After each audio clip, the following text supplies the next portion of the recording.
मध्य प्रदेश सरकार के मुखिया और वज़ीर आला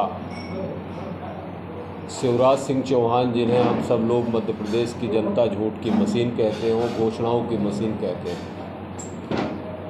उसी घोषणा मशीन के एक मेंबर, वरिष्ठ सदस्य, हमारे क्षेत्र के विधायक, सिरमौर क्षेत्र के माननीय दिव्यराज सिंह की करतूतों को मैं पर्दाफाश करने के लिए, और उनका जो 10 साल का कुशासन है, 10 साल उन्होंने जो जनता को मूर्ख बनाने का काम किया है, जनता की आंख में धूल झोंकने का काम किया है, आज हमें ऐसा महसूस हुआ कि मीडिया के सामने आना चाहिए और वो सारी बातें जो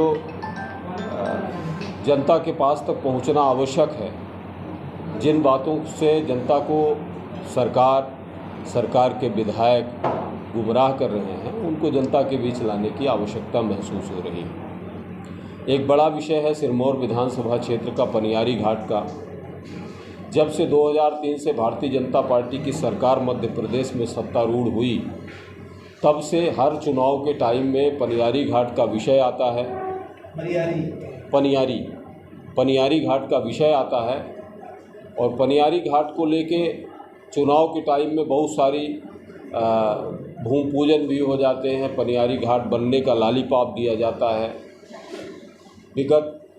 पिछली बार जब सिरमौर आए माननीय मुख्यमंत्री ने अपनी घोषणा में पनियारी घाट को बनाने की घोषणा किया था। उसके पहले भी जब 2018 के चुनाव में माननीय शिवराज सिंह चौहान सिरमौर आए थे, तब भी उन्होंने पनियारी घाट को बनाने के लिए घोषणा की थी। तीसरी बार की घोषणा, विधायक का प्रयास, और उसका ये परिणाम रहा कि 29 सितंबर को पनियारी घाट के निर्माण के लिए माननीय विधायक ने जनकहाई में भूमि पूजन किया और उन्होंने अपने भाषण में ये कहा कि ये शिवराज सिंह जी को, माननीय मुख्यमंत्री जी को बहुत साधुवाद धन्यवाद दे रहा हूँ कि पनियारी घाट की स्वीकृति हो गई।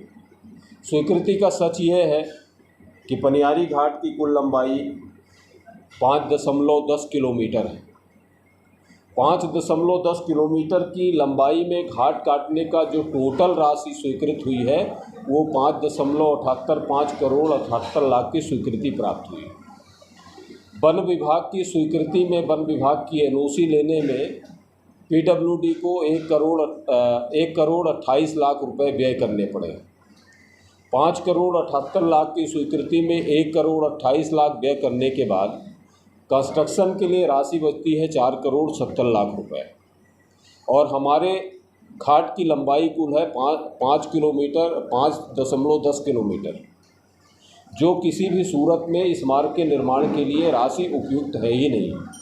हम अगर बगल के विषय में जाएं, चौरा घाट जो तेउतर विधानसभा क्षेत्र का आता है, चौरा घाट की कुल लंबाई 4.95 किलोमीटर है और इसकी जो प्रारंभिक स्वीकृति प्राप्त हुई थी वो 18 करोड़ की प्रारंभिक स्वीकृति प्राप्त हुई थी।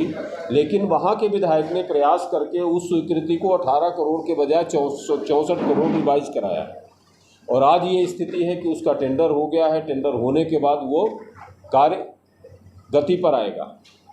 हमारे पनियारी घाट की ये स्थिति है जिसका माननीय विधायक जी ने भूमि पूजन किया, नारियल तोड़ी है। उसकी स्थिति ये है कि जो राशि हमारे पास बची है 4.5 करोड़ की, 4.5 करोड़ की राशि से हमारा घाट नहीं कटेगा, हमारी रोड का समतलीकरण तक नहीं हो पाएगा। ये किस काम का ये पैसा है और किस काम का ये प्रदर्शन है, भूमि पूजन है, और किस तरह का धन्यवाद साधुवाद है मुख्यमंत्री को दे रहे हैं विधायक, ये समझ से परे विषय है। अगर हम अमूमन सामान्य तौर पर बात करें, एक सामान्य सड़क की लंबाई जो समतल सड़क होती है, जिसका एक जनरल स्पेसिफिकेशन में काम किया जाता है, तो उसमें लगभग 1.25 करोड़ पर किलोमीटर की लागत आती है। और जहां घाट कटने का प्रश्न है, पूरा घाट कटेगा, घाट कटने के बाद उसमें रिटेनिंग बाल भी बनेगी, उसमें ड्रेन भी बनेंगे, उसमें सड़क भी बनेगी, तो ये बजट पर्याप्त नहीं, ये बजट नाम मात्र का बजट है। काम शुरू होगा, काम शुरू होने के बाद काम बंद हो जाएगा, खटाई में पड़ा रहेगा। और जैसा 3 पंचवर्षीय में भारतीय जनता पार्टी के नेताओं ने, भारतीय जनता पार्टी के विधायक ने लॉलीपॉप दिया, चुनाव के टाइम में पनियारी घाट का विषय आता है। इस बार भी पनियारी घाट का विषय आया और वो चुनाव के बाद फिर से वो बंद हो जाएगा, ठंडे बस्ते में चला जाएगा। मैं ये बताना चाहता हूँ, जनता के बीच में भी ये बात आप सबके माध्यम से बताना चाहता हूँ कि जो पनियारी घाट का लॉलीपॉप दिखाया गया है, उसका सच ये है कि पनियारी घाट के लिए जो पैसे की स्वीकृति हुई है उसका सिर्फ मतलब ये है कि ऊँट के मुंह में जीरा की तरह।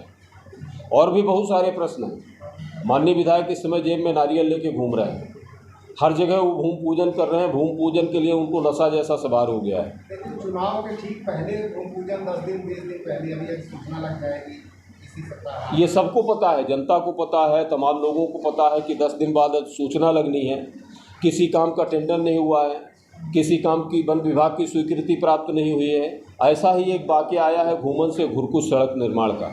पिछले 4-5 दिन एक सप्ताह पहले घूमन से घुरकुच सड़क के लिए माननीय विधायक ने भूमि पूजन किया। और आलम यह है कि 4 सड़कों का एक पैकेज बना है जिसमें टेंडर हुआ है। माननीय विधायक घूमन से घुरकुच की सड़क का शिलान्यास तो कर दिए।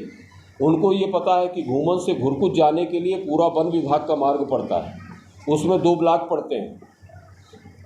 वन मंडलाधिकारी को 1 ब्लॉक से ज़्यादा परमिशन देने का अधिकार नहीं है। और वो जब शासन में जाएगा, वन विभाग में जाएगा, शासन को जाएगा, तो उसमें एक बड़े समय की आवश्यकता होगी, बड़ा समय खर्च होगा और उसकी स्वीकृति मिले या ना मिले। मैं आप सबके माध्यम से ये बताना चाहता हूँ कि उन्होंने तो उलझाने का काम किया है। अगर वो सुलझाने का काम करते और घुरकुच तक की सड़क देने का प्रयास करते तो सिरमौर क्षेत्र के माननीय विधायक राजकुमार उमलिया जब विधायक थे तो उन्होंने ग्रेवल रोड का निर्माण कराया था डभौरा एंड से घुरकुच आने के लिए। और डभौरा एंड से घुरकुच आने के लिए उन्होंने ग्रेवल रोड का निर्माण कराया था जिससे आवागमन चल रहा है। चांद कुरैली की सड़क की घोषणा और पुल की घोषणा इन्होंने 5 साल पहले किया था पिछले चुनाव में वोट लेने के लिए। और आज स्थिति यह है कि चांद कुरैली के लोगों को अभी भी नाव से जाना पड़ता है। जनता आखिर ऐसे चुनाव में विधायक को वोट तो दे रही है बार बार। नहीं, जनता वोट नहीं दे रही है, जनता की ही मैं बात कर रहा हूँ। जनता खूब पीड़ित है। भारतीय जनता पार्टी के कार्यों से, माननीय विधायक के कार्यों से जनता प्रताड़ित है। किसान परेशान है, बदहाल है।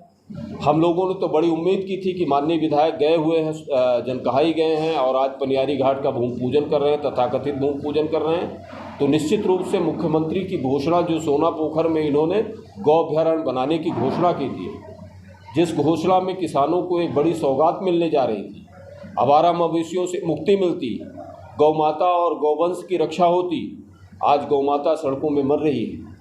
हमारे आप ही पत्रकार साथियों ने, किसी ने एक दिन लिखा था कि बेजुबानों की जुबान कौन बनेगा।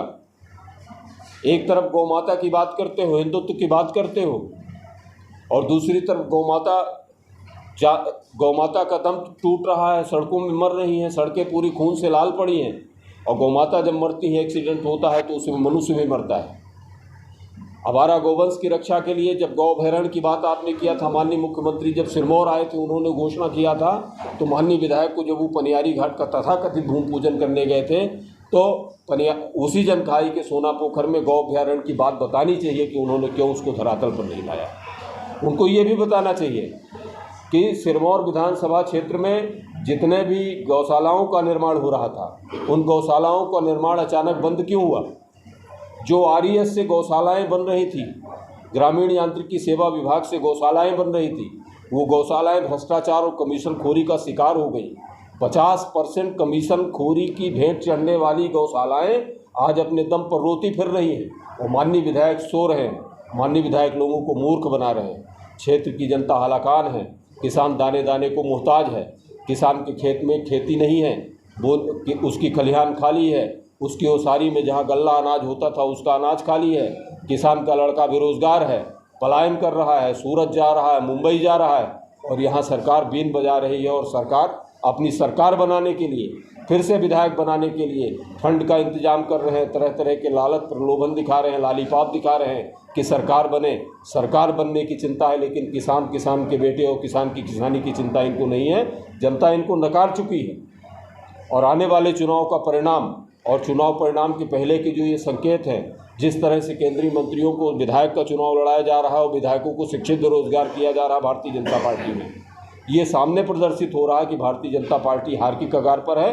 और मैं ये दावे से कह रहा हूँ कि सिरमौर विधानसभा क्षेत्र में भाजपा की विदाई होगी, कांग्रेस की वापसी होगी, और जब कांग्रेस की सरकार बनेगी, तब कांग्रेस का विधायक बनेगा, तब सिरमौर में अमन चैन और शांति का है। आपको अच्छी तरह से पता है, और मैं फिर से एक बार बहुत बारीकी से बताना चाहता हूँ, हमारे वरिष्ठ नेता पूर्व नेता प्रतिपक्ष आदरणीय राहुल भैया ने पत्रकार वार्ता में ये पूछा था, प्रश्न किया था कि मतगणना के 2 दिन 3 दिन पहले बांधवगढ़ के रिसोर्ट में माननीय मुख्यमंत्री शिवराज सिंह चौहान के आने की वजह क्या थी, किस लिए बांधवगढ़ के रिसोर्ट में ये सब इकट्ठा हुए थे। एक बड़ी सीधी सी बात है जिसको जनता भी बार बार कहती है कि अगर ईवीएम मैनेज नहीं किया गया तो जनादेश कांग्रेस के साथ होगा, अगर ईवीएम मैनेज किया जाएगा तो जनादेश भाजपा के साथ होगा। और ये ध्यान रखिएगा, मैं एक बात दावे के साथ कहता हूँ, पूरा 5 साल जब शिवराज सिंह जी की भारतीय जनता पार्टी की सरकार बनी खरीद फरोख्त करके, तब रीवा से माननीय राजेंद्र शुक्ला जी को मंत्री नहीं बनाया गया था। पूरे समय तक राजेंद्र शुक्ला जी को बाहर रखा गया था। चुनाव के 2 महीने पहले राजेंद्र शुक्ला जी को मंत्री इसलिए बनाया गया है कि वो ईवीएम के एक्सपर्ट हैं, ईवीएम हैकिंग के एक्सपर्ट हैं। और ईवीएम हैकिंग के एक्सपर्ट को, इंजीनियर को मंत्रिमंडल में इसीलिए शामिल किया गया है कि एक बार फिर से बिंद की सीटों में खेला हो। कांग्रेस पार्टी का कार्यकर्ता, कांग्रेस पार्टी के नेता, हम सब जागरूक हैं और हम किसी तरह से इस तरह के मैनेजमेंट को नहीं चलने देंगे। जनता के जनमत को, जनादेश को धरातल पर लाने का काम करेंगे और इस बार वो गलती नहीं होगी जो पिछली बार गलती हुई, ईवीएम हैक करके, ईवीएम मैनेजमेंट करके इन्होंने सरकार बनाई। अब ऐसा नहीं होगा, इस बार परिणाम आएगा और कांग्रेस के पक्ष में परिणाम आएगा। जैसा हमारे नेता कहते हैं कि पिछले प्रदर्शनों से अच्छा परिणाम आएगा और ये हम लोग भी मान के चल रहे हैं। हम लोगों की मेहनत ये कहती है कि परिणाम हमारी 30 सीटों में हम 24 से 26 सीटें जीतने जा रहे हैं।